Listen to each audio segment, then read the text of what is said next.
بسم اللہ الرحمن الرحیم، اللہ کے نام سے جو رحمان و رحیم ہے۔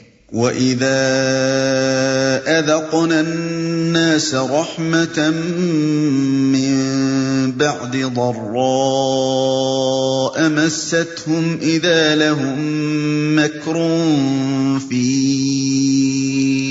آيَاتِنَا قُلِ اللَّهُ أَسْرَعُ مَكْرًا إِنَّ رُسُلَنَا يَكْتُبُونَ مَا تَمْكُرُونَ۔ لوگوں کا حال یہ ہے کہ مصیبت کے بعد جب ہم ان کو رحمت کا مزہ چکھاتے ہیں تو فوراً ہی وہ ہماری نشانیوں کے معاملے میں چال بازیاں شروع کر دیتے ہیں۔ ان سے کہو اللہ اپنی چال میں تم سے زیادہ تیز ہے، اس کے فرشتے تمہاری سب مکاریوں کو قلم بند کر رہے ہیں، چال بازیاں شروع کر دیتے ہیں۔ یہ پھر اسی قحط کی طرف اشارہ ہے جس کا ذکر آیات 11-12 میں گزر چکا ہے۔ مطلب یہ ہے کہ تم نشانی آخر کس منہ سے مانگتے ہو؟ ابھی جو قحط تم پر گزرا ہے اس میں تم اپنے ان معبودوں سے مایوس ہو گئے تھے جنہیں تم نے اللہ کے ہاں اپنا سفارشی ٹھہرا رکھا تھا، اور جن کے متعلق کہا کرتے تھے کہ فلاں آستانے کی نیاز تو تیر بہدف ہے اور فلاں درگاہ پر چڑھاوا چڑھانے کی دیر ہے کہ مراد بر آتی ہے۔ تم نے دیکھ لیا کہ ان نام نہاد خداؤں کے ہاتھ میں کچھ نہیں ہے اور سارے اختیارات کا مالک صرف اللہ ہے، اسی وجہ سے تو آخر کار تم اللہ ہی سے دعائیں مانگنے لگے تھے۔ کیا یہ کافی نشانی نہ تھی کہ تمہیں اس تعلیم کے برحق ہونے کا یقین آ جاتا جو محمد صلی اللہ علیہ وسلم تم کو دے رہے ہیں؟ مگر اس نشانی کو دیکھ کر تم نے کیا کیا؟ جو ہی کہ قحط دور ہوا اور باران رحمت نے تمہاری مصیبت کا خاتمہ کر دیا، تم نے اس بلا کے آنے اور پھر اس کے دور ہونے کے متعلق 1000 قسم کی توجیہیں اور تعویلیں یعنی چال بازیاں کرنی شروع کر دیں تاکہ توحید کے ماننے سے بچ سکو اور اپنے شرک پر جمے رہ سکو۔ اب جن لوگوں نے اپنے ضمیر کو اس درجے خراب کر لیا ہو انہیں آخر کون سی نشانی دکھائی جائے اور اس کے دکھانے سے حاصل کیا ہے؟ فرشتے تمہاری سب مکاریوں کو قلم بند کر رہے ہیں۔ اللہ کی چال سے مراد یہ ہے کہ اگر تم حقیقت کو نہیں مانتے اور اس کے مطابق اپنا رویہ درست نہیں کرتے تو وہ تمہیں اسی باغیانہ روش پر چلتے رہنے کی چھوٹ دے دے گا، تم کو جیتے جی اپنے رزق اور اپنی نعمتوں سے نوازتا رہے گا جس سے تمہارا نشہ زندگانی یوں ہی تمہیں مست کیے رکھے گا، اور اس مستی کے دوران میں جو کچھ تم کرو گے وہ سب اللہ کے فرشتے خاموشی کے ساتھ بیٹھے لکھتے رہیں گے حتیٰ کہ اچانک موت کا پیغام آ جائے گا اور تم اپنے کرتوتوں کا حساب دینے کے لیے در لیے جاؤ گے۔ هو الذي يسيركم في البر والبحر حتى إذا كنتم في الفلك وجرين بهم بريح طيبة وفرحوا بها جاءتها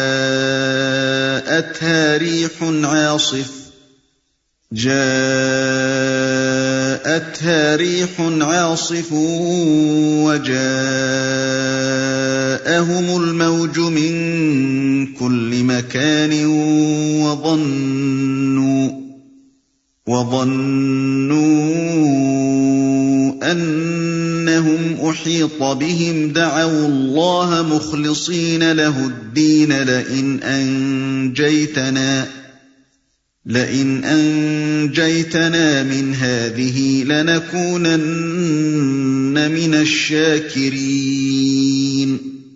وہ اللہ ہی ہے جو تم کو خشکی اور تری میں چلاتا ہے، چنانچہ جب تم کشتیوں میں سوار ہو کر باد موافق پر فرحاں و شاداں سفر کر رہے ہوتے ہو اور پھر یکا یک باد مخالف کا زور ہوتا ہے اور ہر طرف سے موجوں کے تھپیڑے لگتے ہیں اور مسافر سمجھ لیتے ہیں کہ طوفان میں گھر گئے، اس وقت سب اپنے دین کو اللہ ہی کے لیے خالص کر کے اس سے دعائیں مانگتے ہیں کہ اگر تو نے ہم کو اس بلا سے نجات دے دی تو ہم شکر گزار بندے بنیں گے۔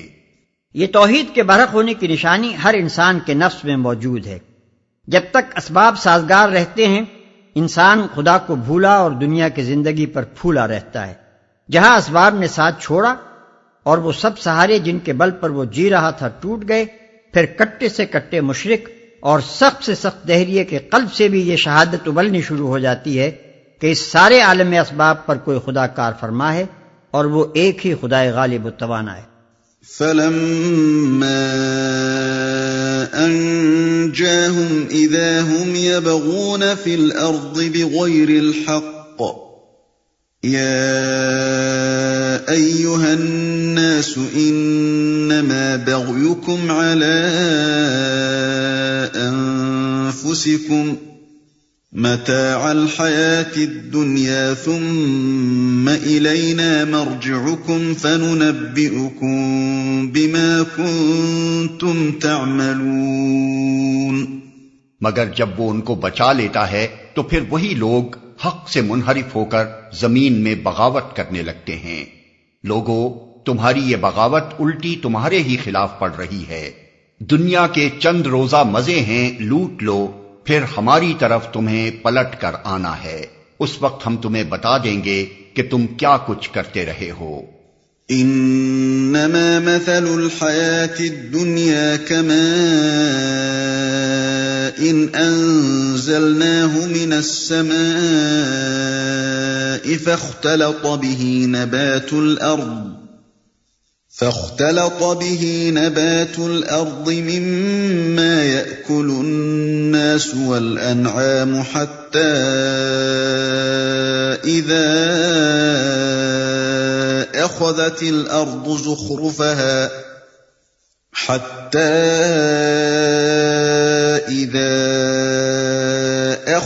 الأرض زخرفها وزينت وظن أهلها أنهم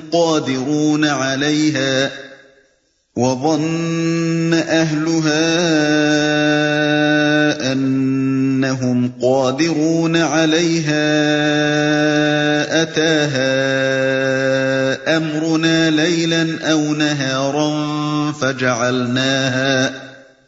فجعلناها حصيدا كأن لم تغن بالأمس كذلك نفصل الآيات لقوم يتفكرون. دنیا کی یہ زندگی جس کے نشے میں مست ہو کر تم ہماری نشانیوں سے غفلت برت رہے ہو، اس کی مثال ایسی ہے جیسے آسمان سے ہم نے پانی برسایا تو زمین کی پیداوار جسے آدمی اور جانور سب کھاتے ہیں خوب گھنی ہو گئی. پھر عین اس وقت جبکہ زمین اپنی بہار پر تھی اور کھیتیاں بنی سوری کھڑی تھیں اور ان کے مالک سمجھ رہے تھے کہ اب ہم ان سے فائدہ اٹھانے پر قادر ہیں، یکا یک رات کو یا دن کو ہمارا حکم آ گیا اور ہم نے اسے ایسا غارت کر کے رکھ دیا کہ گویا کل وہاں کچھ تھا ہی نہیں. اس طرح ہم نشانیاں کھول کھول کر پیش کرتے ہیں ان لوگوں کے لیے جو سوچنے سمجھنے والے ہیں. واللہ يدعو إلى دار السلام ويهدي من يشاء إلى صراط مستقيم. تم اس ناپائیدار زندگی کے فریب میں مبتلا ہو رہے ہو اور اللہ تمہیں دار السلام کی طرف دعوت دے رہا ہے. ہدایت اس کے اختیار میں ہے، جس کو وہ چاہتا ہے سیدھا راستہ دکھا دیتا ہے، اور اللہ تمہیں دار السلام کی طرف دعوت دے رہا ہے. یعنی دنیا میں زندگی بسر کرنے کے اس طریقے کی طرف جو آخرت کی زندگی میں تم کو دارالسلام کا مستحق بنائے. دارالسلام سے مراد ہے جنت، اور اس کے معنی ہے سلامتی کا گھر، وہ جگہ جہاں کوئی آفت، کوئی نقصان، کوئی رنج اور کوئی تکلیف نہ ہو. للذین احسنوا الحسنى وزیادة ولا يرهق وجوههم قتر ولا ذلة اولئک اصحاب الجنة هم فيها خالدون. جن لوگوں نے بھلائی کا طریقہ اختیار کیا ہے ان کے لیے بھلائی ہے اور مزید فضل. ان کے چہروں پر روح سیاہی اور ذلت نہ چھائے گی، وہ جنت کے مستحق ہیں جہاں وہ ہمیشہ رہیں گے. ان کے لیے بھلائی ہے اور مزید فضل. یعنی ان کو صرف ان کی نیکی کے مطابق ہی اجر نہیں ملے گا، بلکہ اللہ اپنے فضل سے ان کو مزید انعام بھی بخشے گا. والذین کسبوا السیئات جزاء سیئة بمثلها وترهقهم ذلة ما لهم من الله من عاصم كأنما أغشيت وجوههم قطعا من الليل مظلما أولئك أصحاب النار هم فيها خالدون۔ اور جن لوگوں نے برائیاں کمائیں ان کی برائی جیسی ہے ویسا ہی وہ بدلہ پائیں گے۔ ذلت ان پر مسلط ہوگی، کوئی اللہ سے ان کو بچانے والا نہ ہوگا۔ ان کے چہروں پر ایسی تاریکی چھائی ہوئی ہوگی جیسے رات کے سیاہ پردے ان پر پڑے ہوئے ہوں۔ وہ دوزخ کے مستحق ہیں جہاں وہ ہمیشہ رہیں گے۔ ان کی برائی جیسی ہے ویسا ہی وہ بدلہ پائیں گے۔ یعنی نیکوکاروں کے برعکس بدکاروں کے ساتھ معاملہ یہ ہوگا کہ جتنی بدی ہے اتنی ہی سزا دے دی جائے گی، ایسا نہ ہوگا کہ جرم سے ذرہ برابر بھی زیادہ سزا دی جائے۔ ان کے چہروں پر ایسی تاریکی چھائی ہوئی ہوگی، وہ تاریکی جو مجرموں کے چہرے پر پکڑے جانے اور بچاؤ سے مایوس ہو جانے کے بعد چھا جاتی۔ وَيَوْمَ نَحْشُرُهُمْ جَمِيعًا ثُمَّ نَقُولُ لِلَّذِينَ أَشْرَكُوا مَكَانَكُمْ أَنْتُمْ وَشُرَكَاؤُكُمْ فَزَيَّلْنَا بَيْنَهُمْ وَقَالَ شُرَكَاؤُهُمْ مَا كُنْتُمْ إِيَّانَا تَعْبُدُونَ فَكَفَى بِاللَّهِ شَهِيدًا بَيْنَنَا وَبَيْنَكُمْ إِن كُنَّا عَنْ عِبَادَتِكُمْ لَغَافِلِينَ۔ جس روز ہم ان سب کو ایک ساتھ اپنی عدالت میں اکٹھا کریں گے، پھر ان لوگوں سے جنہوں نے شرک کیا ہے کہیں گے کہ ٹھہر جاؤ تم بھی اور تمہارے بنائے ہوئے شریک بھی، پھر ہم ان کے درمیان سے اجنبیت کا پردہ ہٹا دیں گے اور ان کے شریک کہیں گے کہ تم ہماری عبادت تو نہیں کرتے تھے، ہمارے اور تمہارے درمیان اللہ کی گواہی کافی ہے کہ تم اگر ہماری عبادت کرتے بھی تھے تو ہم تمہاری اس عبادت سے بالکل بے خبر تھے۔ ہم ان کے درمیان سے اجنبیت کا پردہ ہٹا دیں گے۔ متن میں فَزَيَّلْنَا بَيْنَهُمْ کے الفاظ ہیں، اس کا مفہوم بعض مفسرین نے یہ لیا ہے کہ ہم ان کا باہمی ربط و تعلق توڑ دیں گے تاکہ کسی تعلق کے بنا پر وہ ایک دوسرے کا لحاظ نہ کریں، لیکن یہ معنی عربی محاورے کے مطابق نہیں ہے۔ محاورہ عرب کی روح سے اس کا صحیح مطلب یہ ہے کہ ہم ان کے درمیان تمیز پیدا کر دیں گے یا ان کو ایک دوسرے سے ممیز کر دیں گے۔ اسی معنی کو ادا کرنے کے لیے ہم نے یہ طرز بیان اختیار کیا ہے کہ ان کے درمیان سے اجنبیت کا پردہ ہٹا دیں گے، یعنی مشرکین اور ان کے معبود آمنے سامنے کھڑے ہوں گے اور دونوں گروہوں کی امتیازی حیثیت ایک دوسرے پر واضح ہوگی۔ مشرکین جان لیں گے کہ یہ ہیں وہ جن کو ہم دنیا میں معبود بنائے ہوئے تھے، اور ان کے معبود جان لیں گے کہ یہ ہیں وہ جنہوں نے ہمیں اپنا معبود بنا رکھا تھا۔ ہم تمہاری اس عبادت سے بالکل بے خبر تھے۔ یعنی وہ تمام فرشتے جن کو دنیا میں دیوی اور دیوتا قرار دے کر پوجا گیا، اور وہ تمام جن، ارواح، اسلاف، اجداد، انبیاء، اولیاء، شہداء وغیرہ جن کو خدائی صفات میں شریک ٹھہرا کر وہ حقوق انہیں ادا کیے گئے جو دراصل خدا کے حقوق تھے، وہاں اپنے پرستاروں سے صاف کہہ دیں گے کہ ہمیں تو خبر تک نہ تھی کہ تم ہماری عبادت بجا لا رہے ہو۔ تمہاری کوئی دعا، کوئی التجا، کوئی پکار اور فریاد، کوئی نظر و نیاز، کوئی چڑھاوے کی چیز، کوئی تعریف و مدح اور ہمارے نام کی جاپ اور کوئی سجدہ ریزی و آستانہ بوسی و درگاہ گردی ہم تک نہیں پہنچی۔ هنالك تبلو كل نفس ما أسلفت وردوا إلى الله مولاهم الحق وضل عنهم ما كانوا يفترون۔ اس وقت ہر شخص اپنے کیے کا مزہ چکھ لے گا، سب اپنے حقیقی مالک کی طرف پھیر دیے جائیں گے اور وہ سارے جھوٹ جو انہوں نے گھڑ رکھے تھے گم ہو جائیں گے۔ قل من يرزقكم من السماء والأرض أم من يملك السمع والأبصار ومن يخرج الحي من الميت يخرج الحي من الميت ويخرج الميت من الحي ومن يدبر الأمر فسيقولون الله فقل أفلا تتقون فذلكم الله ربكم الحق فماذا بعد الحق إلا الضلال فأنى تصرفون۔ ان سے پوچھو کون تم کو آسمان اور زمین سے رزق دیتا ہے؟ یہ سماعت اور بینائی کی قوتیں کس کے اختیار میں ہیں؟ کون بے جان میں سے جاندار کو اور جاندار میں سے بے جان کو نکالتا ہے؟ کون اس نظم عالم کی تدبیر کر رہا ہے؟ وہ ضرور کہیں گے کہ اللہ۔ کہو پھر تم حقیقت کے خلاف چلنے سے پرہیز نہیں کرتے؟ تب تو یہی اللہ تمہارا حقیقی رب ہے، پھر حق کے بعد گمراہی کے سوا اور کیا باقی رہ گیا؟ آخر یہ تم کدھر پھرائے جا رہے ہو؟ تب تو یہی اللہ تمہارا حقیقی رب ہے۔ یعنی اگر یہ سارے کام اللہ کے ہیں جیسا کہ تم خود مانتے ہو، تب تو تمہارا حقیقی پروردگار، مالک، آقا اور تمہاری بندگی و عبادت کا حقدار اللہ ہی ہوا۔ یہ دوسرے جن کا ان کاموں میں کوئی حصہ نہیں، آخر ربوبیت میں کہاں سے شریک ہو گئے؟ آخر یہ تم کدھر پھرائے جا رہے ہو؟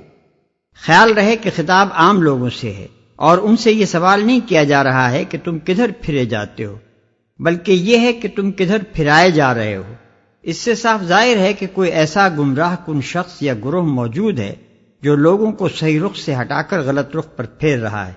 اسی بنا پر لوگوں سے یہ اپیل کیا جا رہا ہے کہ تم اندھے بن کر غلط رہنمائی کرنے والوں کے پیچھے کیوں چلے جا رہے ہو؟ اپنی گرہ کی عقل سے کام لے کر سوچتے کیوں نہیں کہ جب حقیقت یہ ہے تو آخر یہ تم کو کدھر چلایا جا رہا ہے؟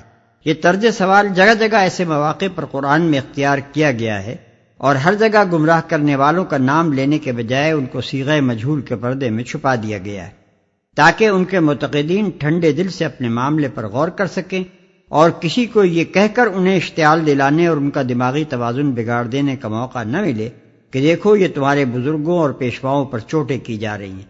اس میں حکمت تبلیغ کا ایک اہم نقطہ پوشیدہ ہے جس سے غافل نہ رہنا چاہیے۔ كذلك حقت كلمة ربك على الذين فسقوا أنهم لا يؤمنون۔ اے نبی دیکھو اس طرح نافرمانی اختیار کرنے والوں پر تمہارے رب کی بات صادق آ گئی کہ وہ مان کر نہ دیں گے۔ یعنی ایسی کھلی کھلی اور عام فہم دلیلوں سے بات سمجھائی جاتی ہے، لیکن جنہوں نے نہ ماننے کا فیصلہ کر لیا ہے وہ ضد کی بنا پر کسی طرح مان کر نہیں دیتے۔ قل هل من شركائكم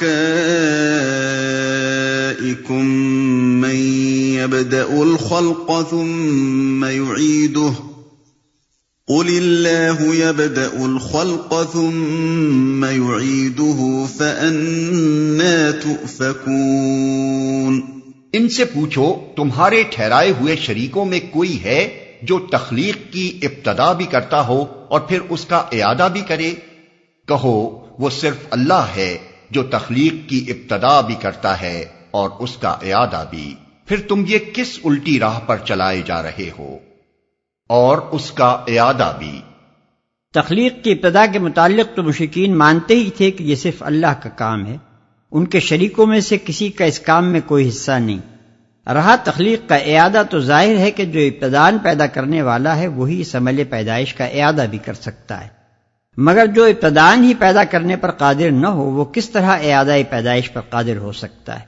یہ بات اگرچہ صریحاً ایک معقول بات ہے اور خود مشرکین کے دل بھی اندر سے اس کی گواہی دیتے تھے کہ بات بالکل ٹھکانے کی ہے، لیکن انہیں اس کا اقرار کرنے میں اس بنا پر تأمل تھا کہ اسے مان لینے کے بعد انکار آخرت مشکل ہو جاتا ہے۔ یہی وجہ ہے کہ اوپر کے سوالات پر تو اللہ تعالیٰ نے فرمایا کہ وہ خود کہیں گے کہ یہ کام اللہ کے ہیں، مگر یہاں اس کے بجائے نبی صلی اللہ علیہ وسلم سے ارشاد ہوتا ہے کہ تم ڈنکے کی چوٹ کہو کہ یہ ابتدائے خلق اور اعادہ خلق کا کام بھی اللہ ہی کا ہے۔ پھر تم یہ کس الٹی راہ پر چلائے جا رہے ہو؟ یعنی جب تمہاری ابتدا کا سرا بھی اللہ کے ہاتھ میں ہے اور انتہا کا سرا بھی اسی کے ہاتھ میں، تو خود اپنے خیر خواہ بن کر ذرا سوچو کہ آخر تمہیں یہ کیا باور کرایا جا رہا ہے کہ ان دونوں سروں کے بیچ میں اللہ کے سوا کسی اور کو تمہاری بندگیوں اور نیازمندیوں کا حق پہنچ گیا ہے۔ قُلْ هَلْ مِن شُرَكَائِكُم مَّن يَهْدِي إِلَى الْحَقِّ قُلِ اللَّهُ يَهْدِي لِلْحَقِّ أَفَمَن يَهْدِي إِلَى الْحَقِّ أَحَقُّ أَن يُتَّبَعَ أَمَّن لَّا يَهْدِي إِلَّا أَن يُهْدَىٰ فَمَا لَكُمْ كَيْفَ تَحْكُمُونَ۔ ان سے پوچھو تمہارے ٹھہرائے ہوئے شریکوں میں کوئی ایسا بھی ہے جو حق کی طرف رہنمائی کرتا ہو؟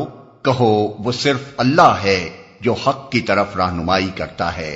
پھر بھلا بتاؤ جو حق کی طرف رہنمائی کرتا ہے وہ اس کا زیادہ مستحق ہے کہ اس کی پیروی کی جائے، یا وہ جو خود راہ نہیں پاتا الا یہ کہ اس کی رہنمائی کی جائے؟ آخر تمہیں ہو کیا گیا ہے؟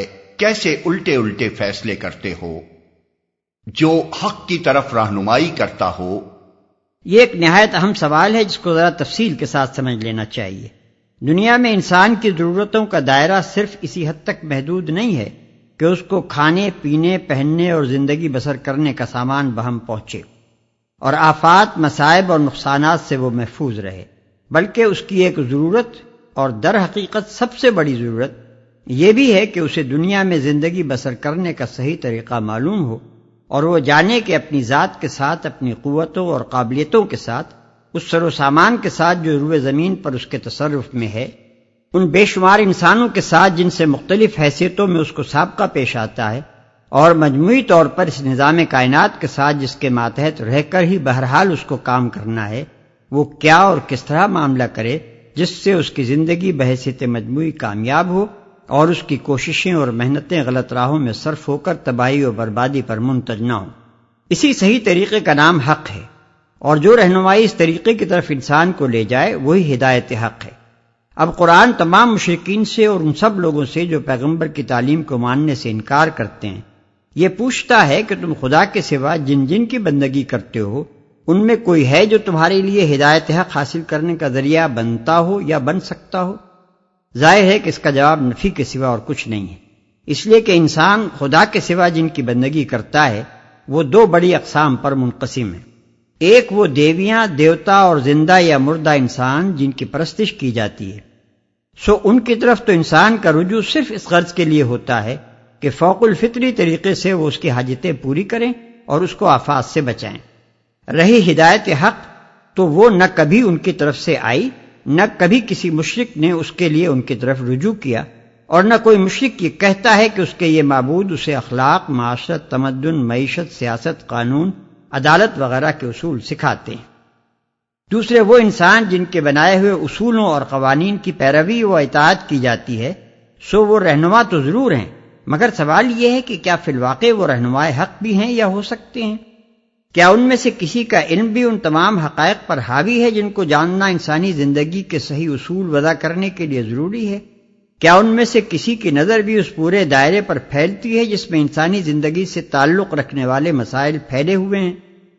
کیا ان میں سے کوئی بھی ان کمزوریوں سے، ان تعصبات سے، ان شخصی یا گروہی دلچسپیوں سے، ان اغراض و خواہشات سے اور ان رجحانات و میلانات سے بالاتر ہے جو انسانی معاشرے کے لیے منصفانہ قوانین بنانے میں مانع ہوتے ہیں؟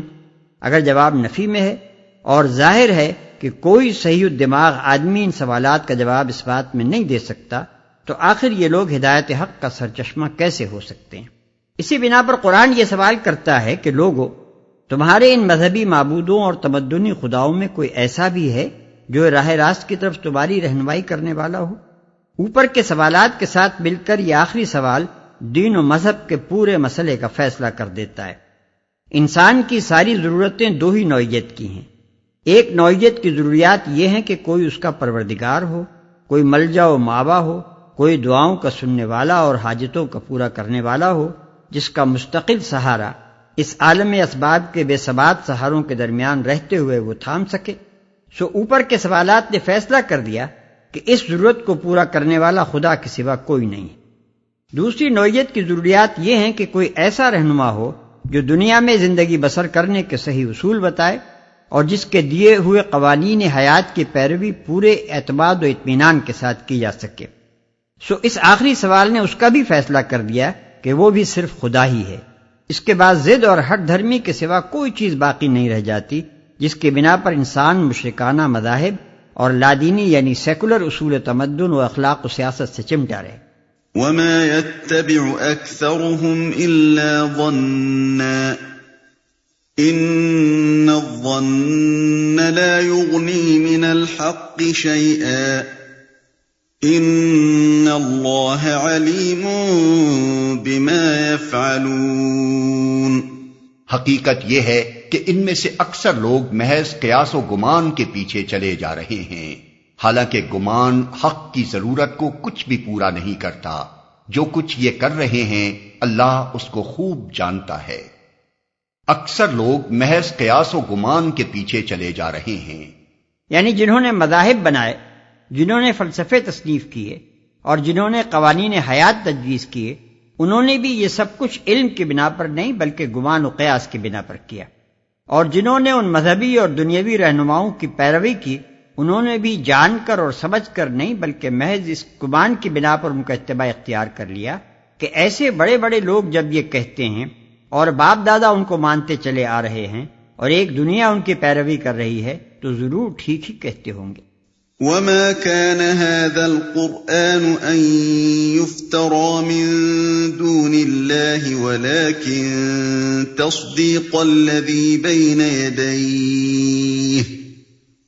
ولكن تصديق الذي بين يديه وتفصيل الكتاب لا ريب فيه من رب العالمين۔ اور یہ قرآن وہ چیز نہیں ہے جو اللہ کی وحی و تعلیم کے بغیر تصنیف کر لیا جائے، بلکہ یہ تو جو کچھ پہلے آ چکا تھا اس کی تصدیق اور الکتاب کی تفصیل ہے۔ اس میں کوئی شک نہیں کہ یہ فرما روائے کائنات کی طرف سے ہے، اس کی تصدیق اور الکتاب کی تفصیل ہے۔ جو کچھ پہلے آ چکا تھا اس کی تصدیق ہے، یعنی ابتدا سے جو اصولی تعلیمات انبیاء علیہ السلام کی معرفت انسان کو بھیجی جاتی رہی ہیں، یہ قرآن ان سے ہٹ کر کوئی نئی چیز نہیں پیش کر رہا ہے بلکہ انہی کی تصدیق و توثیق کر رہا ہے۔ اگر یہ کسی نئے مذہب کے بانی کی ذہنی اپج کا نتیجہ ہوتا تو اس میں ضرور یہ کوشش پائی جاتی کہ پرانی صداقتوں کے ساتھ کچھ اپنا نرالا رنگ بھی ملا کر اپنی شان امتیاز نمایاں کی جائے۔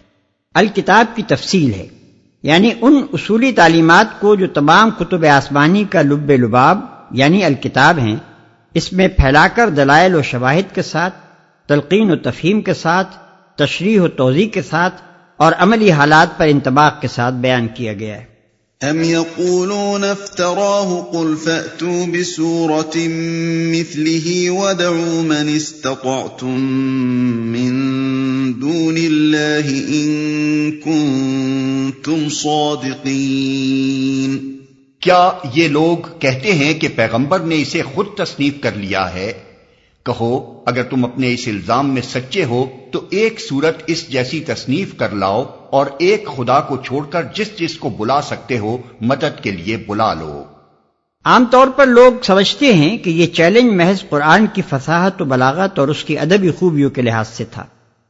اعجاز قرآن پر جس انداز سے بحثیں کی گئی ہیں اس سے یہ غلط فہمی پیدا ہونی کچھ بعید بھی نہیں ہے، لیکن قرآن کا مقام اس سے بلند تر ہے کہ وہ اپنی یکتائی و بے نظیری کے دعوے کی بنیاد محض اپنے لفظی محاسن پر رکھے۔ بلا شبہ قرآن اپنی زبان کے لحاظ سے بھی لاجواب ہے، مگر وہ اصل چیز جس کی بنا پر یہ کہا گیا ہے کہ انسانی دماغ ایسی کتاب تصنیف نہیں کر سکتا، اس کے مضامین اور اس کی تعلیمات ہیں۔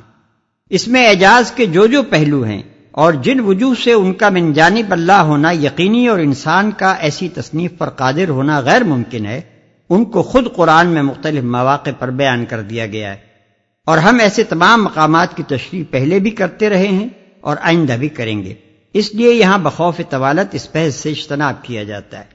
بل كذبوا بما لم يحيطوا بعلمه ولما يأتهم تأويله كذلك كذب الذين من قبلهم فانظر كيف كان عاقبة الظالمين۔ اصل یہ ہے کہ جو چیز ان کے علم کی گرفت میں نہیں آئی اور جس کا مال بھی ان کے سامنے نہیں آیا، اس کو انہوں نے خواہ مخواہ اٹکل پچو جھٹلا دیا۔ اسی طرح تو ان سے پہلے کے لوگ بھی جھٹلا چکے ہیں، پھر دیکھ لو ان ظالموں کا کیا انجام ہوا۔ اس کو انہوں نے خواہ مخواہ اٹکل پچو جھٹلا دیا۔ تکذیب یا تو اس بنیاد پر کی جا سکتی تھی کہ ان لوگوں کو اس کتاب کا ایک جعلی کتاب ہونا تحقیقی طور پر معلوم ہوتا، یا پھر اس بنا پر وہ معقول ہو سکتی تھی کہ جو حقیقتیں اس میں بیان کی گئی ہیں اور جو خبریں اس میں دی گئی ہیں وہ غلط ثابت ہو جاتی۔ لیکن ان دونوں وجوہ تقسیم میں سے کوئی وجہ بھی یہاں موجود نہیں ہے۔ نہ کوئی شخص یہ کہہ سکتا ہے کہ وہ عذرو علم جانتا ہے کہ یہ کتاب گھڑ کر خدا کی طرف منسوب کی گئی ہے، نہ کسی نے پردہ غیب کے پیچھے جھانک کر یہ دیکھ لیا ہے کہ واقعی بہت سے خدا موجود ہیں اور یہ کتاب خواہ مخواہ خدا کی خبر سنا رہی ہے، یا فی الواقع خدا اور فرشتوں اور وحی وغیرہ کی کوئی حقیقت نہیں ہے اور اس کتاب میں خواہ مخواہ یہ افسانہ بنا لیا گیا ہے۔ نہ کسی نے مر کر یہ دیکھ لیا ہے کہ دوسری زندگی اور اس کے حساب کتاب اور جزا و سزا کی ساری خبریں جو اس کتاب میں دی گئی ہیں غلط ہیں، لیکن اس کے باوجود نرے شک اور گمان کی بنیاد پر اس شان سے اس کی تکذیب کی جا رہی ہے کہ گویا علمی طور پر اس کے جعلی اور غلط ہونے کی تحقیق کر لی گئی ہے۔ وَمِنْهُمْ مَنْ يُؤْمِنُ بِهِ وَمِنْهُمْ مَنْ لَا يُؤْمِنُ بِهِ وَرَبُّكَ أَعْلَمُ بِالْمُفْسِدِينَ۔ ان میں سے کچھ لوگ ایمان لائیں گے اور کچھ نہیں لائیں گے، اور تیرا رب ان مفسدوں کو خوب جانتا ہے۔ ایمان نہ لانے والوں کے متعلق فرمایا جا رہا ہے کہ خدا ان مفسدوں کو خوب جانتا ہے، یعنی وہ دنیا کا منہ تو یہ باتیں بنا کر بند کر سکتے ہیں کہ صاحب ہماری سمجھ میں بات نہیں آتی، اس لیے نیک نیتی کے ساتھ ہم اسے نہیں مانتے، لیکن خدا جو قلب و ضمیر کے چھپے ہوئے رازوں سے واقف ہے، وہ ان میں سے ایک ایک شخص کے متعلق جانتا ہے کہ کس کس طرح اس نے اپنے دل و دماغ پر قفل چڑھائے، اپنے آپ کو غفلتوں میں گم کیا، اپنے ضمیر کی آواز کو دبایا، اپنے قلب میں حق کی شہادت کو ابھرنے سے روکا، اپنے ذہن سے قبول حق کی صلاحیت کو مٹایا، سن کر نہ سنا، سمجھتے ہوئے نہ سمجھنے کی کوشش کی، اور حق کے مقابلے میں اپنے تعصبات کو، اپنے دنیاوی مفاد کو، اپنی باطل سے الجھی ہوئی اغراض کو اور اپنے نفس کی خواہشوں اور رغبتوں کو ترجیح دی۔ اسی بنا پر وہ معصوم گمراہ نہیں ہیں بلکہ در حقیقت مفسد ہیں۔ وَإِن كَذَّبُوكَ فَقُل لِّي عَمَلِي وَلَكُمْ عَمَلُكُمْ أَنتُم بَرِيئُونَ مِمَّا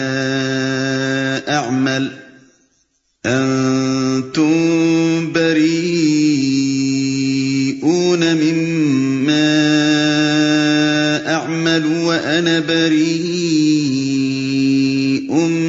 مِّمَّا تَعْمَلُونَ۔ اگر یہ تجھے جھٹلاتے ہیں تو کہہ دے کہ میرا عمل میرے لیے ہے اور تمہارا عمل تمہارے لیے، جو کچھ میں کرتا ہوں اس کی ذمہ داری سے تم بری ہو، اور جو کچھ تم کر رہے ہو اس کی ذمہ داری سے میں بری ہوں۔ یعنی خواہ مخواہ جھگڑے اور کج بحثیاں کرنے کی کوئی ضرورت نہیں۔ اگر میں افتراء پردازی کر رہا ہوں تو اپنے عمل کا میں خود ذمہ دار ہوں، تم پر اس کی کوئی ذمہ داری نہیں، اور اگر تم سچی بات کو جھٹلا رہے ہو تو میرا کچھ نہیں بگاڑتے، اپنا ہی کچھ بگاڑ رہے ہو۔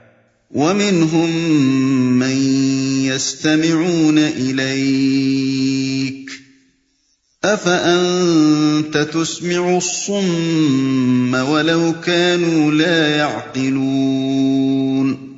ان میں بہت سے لوگ ہیں جو تیری باتیں سنتے ہیں، مگر کیا تو بہروں کو سنائے گا خواہ وہ کچھ نہ سمجھتے ہوں؟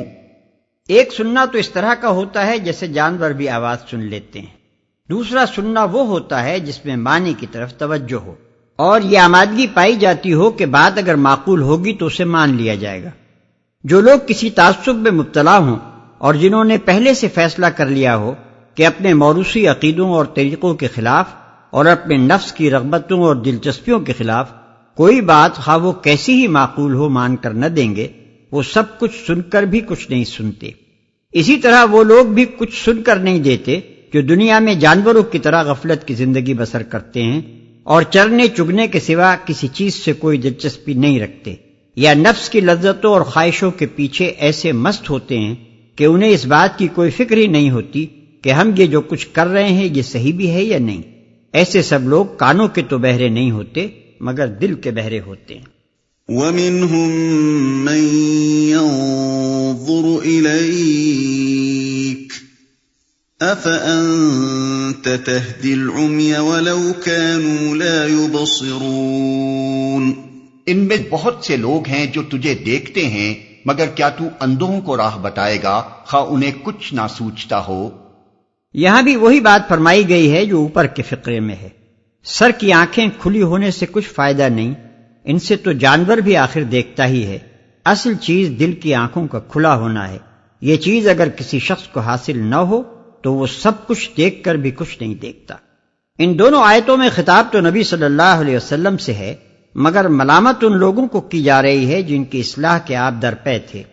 اور اس ملامت کی غرض بھی محض ملامت کرنا نہیں ہے، بلکہ طنز کا تیر و نشتر اس لیے چبھویا جا رہا ہے کہ ان کی سوئی ہوئی انسانیت اس کی چبھن سے کچھ بیدار ہو اور ان کی چشم و گوش سے ان کے دل تک جانے والا راستہ کھلے، تاکہ معقول بات اور درد بندانہ نصیحت وہاں تک پہنچ سکے. یہ انداز بیان کچھ اس طرح کا ہے جیسے کوئی نیک آدمی بگڑے ہوئے لوگوں کے درمیان بلند ترین اخلاقی سیرت کے ساتھ رہتا ہو اور نہایت اخلاص و دردمندی کے ساتھ ان کو ان کی اس گری ہوئی حالت کا احساس دلا رہا ہو جس میں وہ پڑے ہوئے ہیں، اور بڑی معقولیت و سنجیدگی کے ساتھ انہیں سمجھانے کی کوشش کر رہا ہو کہ ان کے طریقے زندگی میں کیا خرابی ہے اور صحیح طریقے زندگی کیا ہے، مگر کوئی نہ تو اس کی پاکیزہ زندگی سے سبق لیتا ہو نہ اس کی ان خیر خواہانہ نصیحتوں کی طرف توجہ کرتا ہو. اس حالت میں عین اس وقت جب کہ وہ ان لوگوں کو سمجھانے میں مشغول ہو اور وہ اس کی باتوں کو سنی انسنی کیے جا رہے ہوں، اس کا کوئی دوست آ کر اس سے کہے کہ میاں یہ تم کن بہروں کو سنا رہے ہو اور کن اندھوں کو راستہ دکھانا چاہتے ہو؟ ان کے تو دل کے کان بند ہیں اور ان کی ہیے کی آنکھیں پھوٹی ہوئی ہیں. یہ بات کہنے سے اس دوست کا منشا یہ نہیں ہوگا کہ وہ مرد صالح اپنی صحیح اصلاح سے باز آ جائے، بلکہ دراصل اس کی غرض یہ ہوگی کہ شاید اس طنز اور ملامت ہی سے ان نیند کے باتوں کو کچھ ہوش آ جائے. ان اللہ لا یظلم الناس شیئا ولكن الناس انفسهم یظلمون. حقیقت یہ ہے کہ اللہ لوگوں پر ظلم نہیں کرتا، لوگ خود ہی اپنے اوپر ظلم کرتے ہیں. یعنی اللہ نے تو انہیں کان بھی دیے ہیں اور آنکھیں بھی اور دل بھی. اس نے اپنی طرف سے کوئی ایسی چیز ان کو دینے میں بخل نہیں کیا ہے جو حق و باطل کا فرق دیکھنے اور سمجھنے کے لیے ضروری تھی، مگر لوگوں نے خواہشات کی بندگی اور دنیا کے عشق میں مبتلا ہو کر آپ ہی اپنی آنکھیں پھوڑ لی ہیں، اپنے کان بہرے کر لیے ہیں اور اپنے دلوں کو اتنا مست کر لیا ہے کہ ان میں بھلے برے کی تمیز، صحیح و غلط کے فہم اور ضمیر کی زندگی کا کوئی اثر باقی نہ رہا. وَيَوْمَ يَحْشُرُهُمْ كَأَن لَّمْ يَلْبَثُوا إِلَّا سَاعَةً مِّنَ النَّهَارِ يَتَعَارَفُونَ بَيْنَهُمْ قَدْ خَسِرَ الَّذِينَ كَذَّبُوا بِلِقَاءِ اللَّهِ وَمَا كَانُوا مُهْتَدِينَ. آج یہ دنیا کی زندگی میں مست ہیں، اور جس روز اللہ ان کو اکٹھا کرے گا تو یہی دنیا کی زندگی انہیں ایسی محسوس ہوگی گویا یہ محض ایک گھڑی بھر آپس میں جان پہچان کرنے کو ٹھہرے تھے. اس وقت تحقیق ہو جائے گا کہ فی الواقع سخت گھاٹے میں رہے وہ لوگ جنہوں نے اللہ کی ملاقات کو جھٹلایا اور ہرگز وہ راہ راست پر نہ تھے. ایک گھڑی بھر آپس میں جان پہچان کرنے کو ٹھہرے تھے. یعنی جب ایک طرف آخرت کی بے پایاں زندگی ان کے سامنے ہوگی اور دوسری طرف یہ پلٹ کر اپنی دنیا کی زندگی پر نگاہ ڈالیں گے تو انہیں مستقبل کے مقابلے میں اپنا یہ ماضی نہایت حقیر محسوس ہوگا. اس وقت ان کو اندازہ ہوگا کہ انہوں نے اپنی سابقہ زندگی میں تھوڑی سی لذتوں اور منفعتوں کی خاطر اپنے اس ابدی مستقبل کو خراب کر کے کتنی بڑی حماقت کا ارتکاب کیا ہے. جنہوں نے اللہ کی ملاقات کو جھٹلایا، یعنی اس بات کو کہ ایک دن اللہ کے سامنے حاضر ہونا ہے. وَإِمَّا نُرِيَنَّكَ بَعْضَ الَّذِي نَعِدُهُمْ أَوْ نَتَوَفَّيَنَّكَ فَإِلَيْنَا مَرْجِعُهُمْ ثُمَّ اللَّهُ شَهِيدٌ عَلَى مَا يَفْعَلُونَ. جن برے نتائج سے ہم انہیں ڈرا رہے ہیں ان کا کوئی حصہ ہم تیرے جیتے جی دکھا دیں یا اس سے پہلے ہی تجھے اٹھا لیں، بہرحال انہیں آنا ہماری ہی طرف ہے، اور جو کچھ یہ کر رہے ہیں اس پر اللہ گواہ ہے۔ وَلِكُلِّ أُمَّةٍ رَّسُولٌ فَإِذَا جَاءَ رَسُولُهُمْ قُضِيَ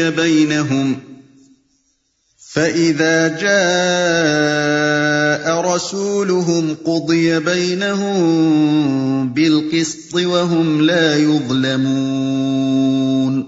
ہر امت کے لیے ایک رسول ہے، پھر جب کسی امت کے پاس اس کا رسول آ جاتا ہے تو اس کا فیصلہ پورے انصاف کے ساتھ چکا دیا جاتا ہے اور اس پر ذرہ برابر ظلم نہیں کیا جاتا۔ ہر امت کے لیے ایک رسول ہے۔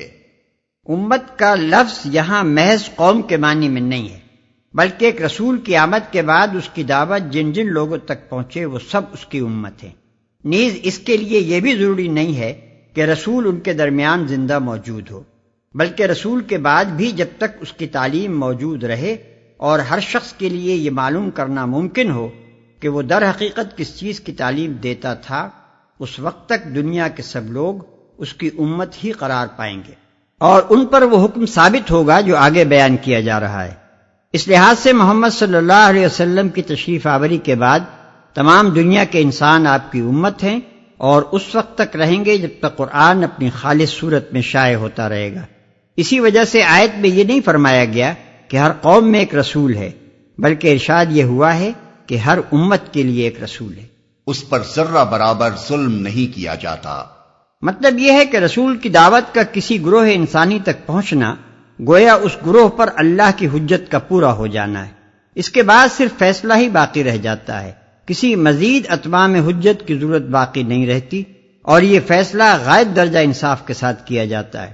جو لوگ رسول کی بات مان لیں اور اپنا رویہ درست کر لیں وہ اللہ کی رحمت کے مستحق قرار پاتے ہیں، اور جو اس کی بات نہ مانیں وہ عذاب کے مستحق ہو جاتے ہیں، خواہ وہ عذاب دنیا اور آخرت دونوں میں دیا جائے یا صرف آخرت میں۔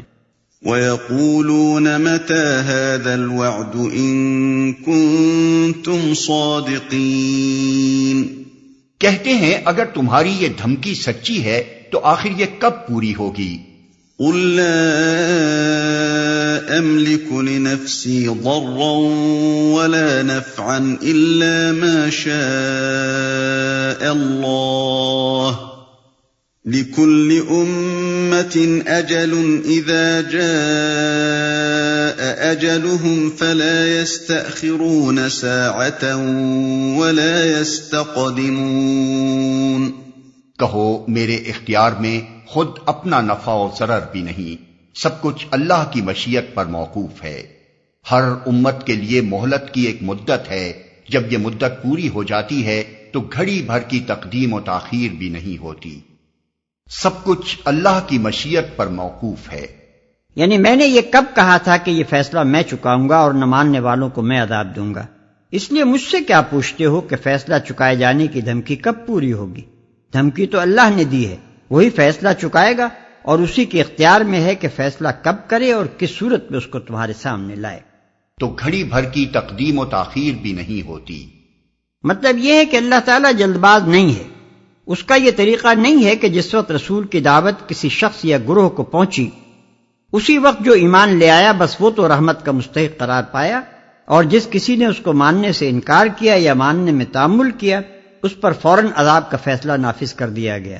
نہیں، اللہ کا قاعدہ یہ ہے کہ اپنا پیغام پہنچانے کے بعد وہ ہر فرد کو اس کی انفرادی حیثیت کے مطابق اور ہر گروہ اور قوم کو اس کی اجتماعی حیثیت کے مطابق سوچنے، سمجھنے اور سنبھلنے کے لیے کافی وقت دیتا ہے۔ یہ مہلت کا زمانہ بسا اوقات صدیوں تک دراز ہوتا ہے، اور اس بات کو اللہ ہی بہتر جانتا ہے کہ کس کو کتنی مہلت ملنی چاہیے۔ پھر جب وہ مہلت جو سراسر انصاف کے ساتھ اس کے لیے رکھی گئی تھی پوری ہو جاتی ہے اور وہ شخص یا گروہ اپنی باغیانہ روش سے باز نہیں آتا، تب اللہ تعالیٰ اس پر اپنا فیصلہ نافذ کرتا ہے۔ یہ فیصلے کا وقت اللہ کی مقرر کی ہوئی مدت سے نہ ایک گھڑی پہلے آ سکتا ہے اور نہ وقت آ جانے کے بعد ایک لمحے کے لیے ٹل سکتا ہے۔ قل أرأيتم إن أتاكم عذابه بياتا أو نهارا ماذا يستعجل منه المجرمون؟ ان سے کہو کبھی تم نے یہ بھی سوچا کہ اگر اللہ کا عذاب اچانک رات کو یا دن کو آ جائے تو تم کیا کر سکتے ہو؟ آخر یہ ایسی کون سی چیز ہے جس کے لیے مجرم جلدی مچائیں؟ أثم إذا ما وقع آمنتم به الآن وقد كنتم به تستعجلون؟ کیا جب وہ تم پر آ پڑے اسی وقت تم اسے مانو گے؟ اب بچنا چاہتے ہو حالانکہ تم خود ہی اس کے جلدی آنے کا تقاضا کر رہے تھے۔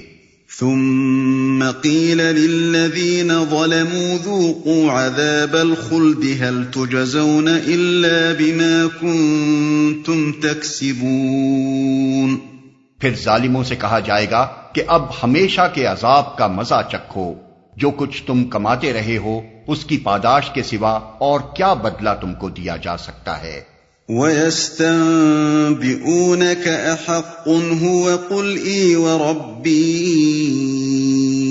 إِنَّهُ لَحَقٌّ وَمَا أَنتُم بِمُعْجِزِينَ۔ پھر پوچھتے ہیں کیا واقعی یہ سچ ہے جو تم کہہ رہے ہو؟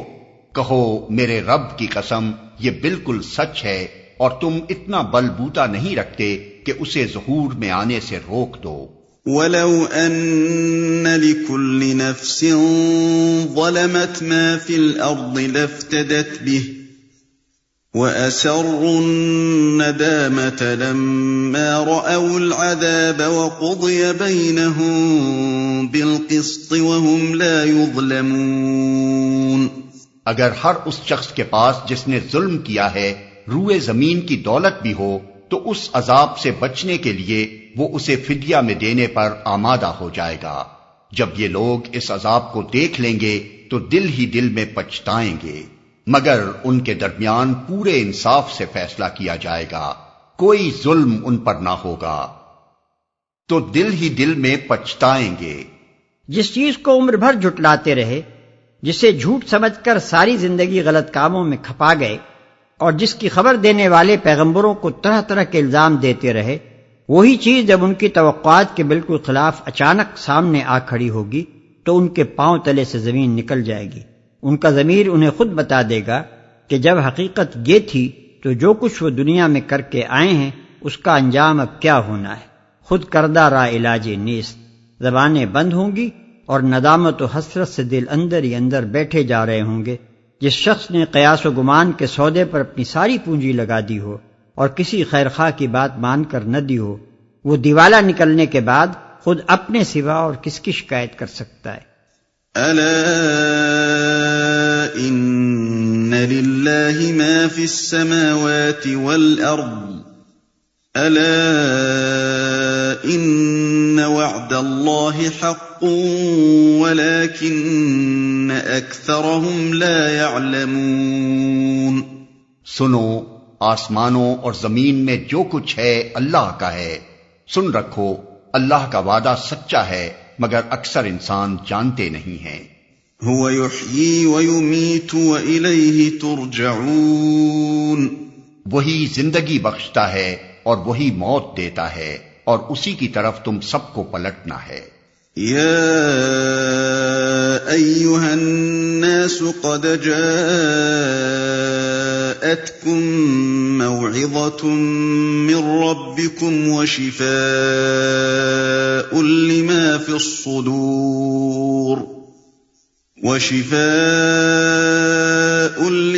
الصدور وهدى ورحمة للمؤمنين۔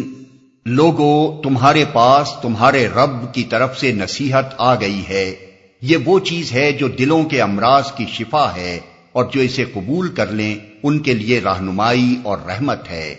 قل بفضل اللہ وبرحمته فبذلك فلیفرحوا هو خیر مما یجمعون۔ اے نبی، کہو کہ یہ اللہ کا فضل اور اس کی مہربانی ہے کہ یہ چیز اس نے بھیجی، اس پر تو لوگوں کو خوشی منانی چاہیے۔ یہ ان سب چیزوں سے بہتر ہے جنہیں لوگ سمیٹ رہے ہیں۔ قل ارأيتم ما انزل الله لكم من رزق فجعلتم منه حراما وحلالا قل الله أذن لكم أم على الله تفترون۔ اے نبی ان سے کہو، تم لوگوں نے کبھی یہ بھی سوچا ہے کہ جو رزق اللہ نے تمہارے لیے اتارا تھا اس میں سے تم نے خود ہی کسی کو حرام اور کسی کو حلال ٹھہرا لیا؟ ان سے پوچھو اللہ نے تم کو اس کی اجازت دی تھی یا تم اللہ پر افترا کر رہے ہو؟ جو رزق اللہ نے تمہارے لیے اتارا تھا۔ اردو زبان میں رزق کا اطلاق صرف کھانے پینے کی چیزوں پر ہوتا ہے، اسی وجہ سے لوگ خیال کرتے ہیں کہ یہاں گرفت صرف اس قانون سازی پر کی گئی ہے جو دسترخوان کی چھوٹی سی دنیا میں مذہبی اوہام یا رسم و رواج کے بنا پر لوگوں نے کر ڈالی ہے۔ اس غلط فہمی میں جہلا اور عوام ہی نہیں، علماء تک مبتلا ہیں۔ حالانکہ عربی زبان میں رزق محض خوراک کے معنی تک محدود نہیں ہے، بلکہ عطا اور بخشش اور نصیب کے معنی میں عام ہے۔ اللہ تعالیٰ نے جو کچھ بھی دنیا میں انسان کو دیا ہے وہ سب اس کا رزق ہے، حتیٰ کہ اولاد تک رزق ہے۔ اسماء الرجال کی کتابوں میں بکثرت راویوں کے نام رزق اور رزیق اور رزق اللہ ملتے ہیں، جس کے معنی تقریباً وہی ہیں جو اردو میں اللہ دیے کے معنی ہیں۔ مشہور دعا ہے اللہم ارنا الحق حقا وارزقنا اتباعہ، یعنی ہم پر حق واضح کر اور ہمیں اس کے اتباع کی توفیق دے۔ محاورے میں بولا جاتا ہے رزق علما، فلاں شخص کو علم دیا گیا ہے۔ حدیث میں ہے کہ اللہ تعالیٰ ہر حاملہ کے پیٹ میں ایک فرشتہ بھیجتا ہے اور وہ پیدا ہونے والے کا رزق اور اس کی مدت عمر اور اس کا کام لکھ دیتا ہے۔ ظاہر ہے کہ یہاں رزق مراد صرف وہ خوراک ہی نہیں ہے جو اس بچے کو آئندہ ملنے والی ہے، بلکہ وہ سب کچھ ہے جو اسے دنیا میں دیا جائے گا۔ خود قرآن میں ہے وَمِمَّا رَزَقْنَاهُمْ يُنْفِقُونَ، یعنی جو کچھ ہم نے ان کو دیا ہے اس میں سے خرچ کرتے ہیں۔ بس رزق کو محض دسترخوان کی سرحدوں تک محدود سمجھنا اور یہ خیال کرنا کہ اللہ تعالیٰ کو صرف ان پابندیوں اور آزادیوں پر اعتراض ہے جو کھانے پینے کی چیزوں کے معاملے میں لوگوں نے بطور خود اختیار کر رکھی ہیں، سخت غلطی ہے۔ اور یہ کوئی معمولی غلطی نہیں ہے، اس کی بدولت خدا کے دین کی ایک بہت بڑی اصولی تعلیم لوگوں کی نگاہوں سے اوجھل ہو گئی ہے۔ یہ اسی غلطی کا تو نتیجہ ہے کہ کھانے پینے کی چیزوں میں حلت و حرمت اور جواز و عدم جواز کا معاملہ تو ایک دینی معاملہ سمجھا جاتا ہے، لیکن تمدن کے وسیع تر معاملات میں اگر یہ اصول طے کر لیا جائے کہ انسان خود اپنے لیے حدود مقرر کرنے کا حق رکھتا ہے اور اسی بنا پر خدا اور اس کی کتاب سے بے نیاز ہو کر قانون سازی کی جانے لگے، تو عامی تو درکنار علماء دین و مفتیان شرع متین اور مفسرین قرآن و شیوخ حدیث تک کوئی احساس نہیں ہوتا کہ یہ چیز بھی دین سے اسی طرح ٹکراتی ہے جس طرح معقولات و مشروبات میں شریعت الہی سے بے نیاز ہو کر جائز و ناجائز کے حدود بطور خود مقرر کر لینا۔ کسی کو حرام اور کسی کو حلال ٹھہرا لیا، یعنی تمہیں کچھ احساس بھی ہے کہ یہ کتنا سخت باغیانہ جرم ہے جو تم کر رہے ہو۔ رزق اللہ کا ہے اور تم خود اللہ کے ہو، پھر یہ حق آخر تمہیں کہاں سے حاصل ہو گیا کہ اللہ کی املاک میں اپنے تصرف، استعمال اور انتفاع کے لیے خود حد بندیاں مقرر کرو؟ کوئی نوکر اگر یہ دعویٰ کرے کہ آقا کے مال میں اپنے تصرف اور اختیارات کی حدیں اسے خود مقرر کر لینے کا حق ہے اور اس معاملے میں آقا کے کچھ بولنے کی سرے سے کوئی ضرورت ہی نہیں ہے، تو اس کے متعلق تمہاری کیا رائے ہے؟ تمہارا اپنا ملازم اگر تمہارے گھر میں اور تمہارے گھر کی سب چیزوں میں اپنے عمل اور استعمال کے لیے اس آزادی و خود مختاری کا دعویٰ کرے تو تم اس کے ساتھ کیا معاملہ کرو گے؟ اس نوکر کا معاملہ تو دوسرا ہی ہے جو سرے سے یہی نہیں مانتا کہ وہ کسی کا نوکر ہے اور کوئی اس کا آقا بھی ہے، اور یہ کسی اور کا مال ہے جو اس کے تصرف میں ہے۔ اس بدمعاش غاصب کی پوزیشن یہاں زیر بحث نہیں ہے، یہاں سوال اس نوکر کی پوزیشن کا ہے جو خود مان رہا ہے کہ وہ کسی کا نوکر ہے اور یہ بھی مانتا ہے کہ مال اسی کا ہے جس کا وہ نوکر ہے، اور پھر کہتا ہے کہ اس مال میں اپنے تصرف کے حدود مقرر کر لینے کا حق مجھے آپ ہی حاصل ہے اور آقا سے کچھ پوچھنے کی ضرورت نہیں ہے۔ یا تم اللہ پر افترا کر رہے ہو؟ یعنی تمہاری یہ پوزیشن صرف اسی صورت میں صحیح ہو سکتی تھی کہ آقا نے خود تم کو مجاز کر دیا ہوتا کہ میرے مال میں تم جس طرح چاہو تصرف کرو، اپنے عمل اور استعمال کے حدود، قوانین، ضوابط سب کچھ بنا لینے کے جملہ حقوق میں نے تمہیں سونپے۔ اب سوال یہ ہے کہ کیا تمہارے پاس واقعی اس کی کوئی سند ہے کہ آقا نے تم کو یہ اختیارات دے دیے ہیں، یا تم بغیر کسی سند کے دعویٰ کر رہے ہو کہ وہ تمام حقوق تمہیں سونپ چکا ہے؟ اگر پہلی صورت ہے تو برائے کرم وہ سند دکھاؤ، ورنہ بصورت دیگر یہ کھلی بات ہے کہ تم بغاوت پر جھوٹ اور افترا پردازی کا مزید جرم کر رہے ہو۔ وما ظن الذين يفترون على الله الكذب يوم القيامة إن الله لذو فضل على الناس ولكن أكثرهم لا يشكرون۔ جو لوگ اللہ پر یہ جھوٹا افترا باندھتے ہیں ان کا کیا گمان ہے کہ قیامت کے روز ان سے کیا معاملہ ہوگا؟ اللہ تو لوگوں پر مہربانی کی نظر رکھتا ہے، مگر اکثر انسان ایسے ہیں جو شکر نہیں کرتے۔ یعنی یہ تو آقا کی کمال درجے مہربانی ہے کہ وہ نوکر کو خود بتاتا ہے کہ میرے گھر میں اور میرے مال میں اور خود اپنے نفس میں تو کون سا طرز عمل اختیار کرے گا تو میری خوشنودی اور انعام اور ترقی سے سرفراز ہوگا، اور کس طریقہ کار سے میرے غضب اور سزا اور تنزل کا مستوجب ہوگا۔ مگر بہت سے بے وقوف نوکر ایسے ہیں جو اس عنایت کا شکریہ ادا نہیں کرتے، گویا ان کے نزدیک ہونا یہ چاہیے تھا کہ آقا ان کو بس اپنے گھر میں لا کر چھوڑ دیتا اور سب مال ان کے اختیار میں دے دینے کے بعد چھپ کر دیکھتا رہتا کہ کون سا نوکر کیا کرتا ہے، پھر جو بھی اس کی مرضی کے خلاف جس کا کسی نوکر کو علم نہیں کوئی کام کرتا تو اسے وہ سزا دے ڈالتا۔ حالانکہ اگر آقا نے اپنے نوکروں کو اتنے سخت امتحان میں ڈالا ہوتا تو ان میں سے کسی کا بھی سزا سے بچ جانا ممکن نہ تھا۔